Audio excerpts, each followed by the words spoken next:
The Duchess of York has watched the controversies surrounding her ex-husband, Prince Andrew, with increasing alarm, but her sister has experienced even more drama with the man in her life. Jane Ferguson has revealed that she watched her long-term boyfriend, Ramin Marzbani, die in front of her, after he suffered a catastrophic heart attack. He thought he had eaten too much pizza and it was just heartburn, but then he collapsed, she says of the horrifying events. He didn't want to go to hospital, but I drove him there, rather than calling an ambulance. 10 minutes later, he had a heart attack and died right there on the table. Medical staff in the A&E department at Sydney's St Vincent's Hospital in Australia, where the couple live, brought Marzbani, 57, back to life before placing 7 stents in his heart. Like Sarah, twice married, Jane is the daughter of the late galloping Major Ronald Ferguson, polo manager to Prince Charles, and his first wife, Susie. She says she struggled to force entrepreneur Marzbani into a period of convalescence. Afterwards, they asked how I was ever going to keep Ramin at home to recover, because he is a workaholic, she says. Their best advice was to get him a dog and to take him on holiday. The sisters' relationship had been frosty since Jane disputed Fergie's claim that their late mother physically assaulted her. However, Jane says the Duchess is an admirer of Marzbani. "Oh yes, Sarah and Ramin have met and they got on like a house on fire," says Jane, 64. The whole family met up for niece Princess Eugenie's royal wedding 3 years ago. Sarah calls Ramin the headmaster. Why? Because his general knowledge is incredible. He is like someone I've never really met before and he brings out the best in me, that's for sure. Julie's the First Lady of Yoga. Julie Montagu must be Britain's most flexible aristocrat. Here's the wife of Viscount Hinchingbrooke, heir to the 11th Earl of Sandwich, performing a standing split yoga pose with one leg in the air. Even more impressive, perhaps, is the fact that Julie manages to muster a smile for the camera.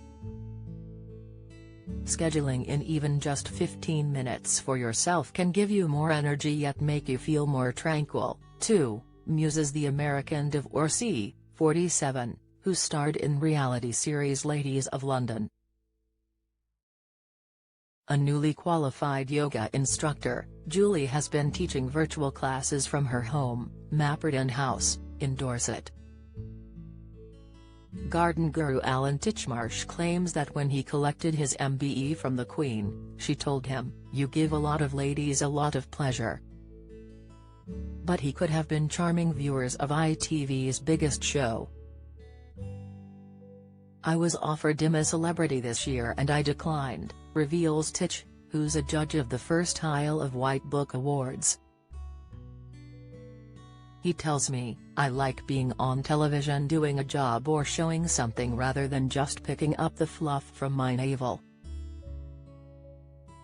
I would probably want to find a patch of jungle and start gardening."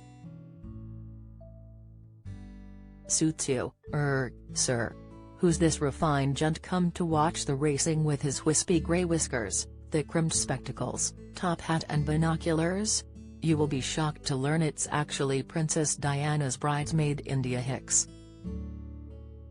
The 54-year-old daughter of interior designer David Hicks and granddaughter of the first Earl Mountbatten of Burma dressed up as an old man for a fundraiser near her home in the Bahamas.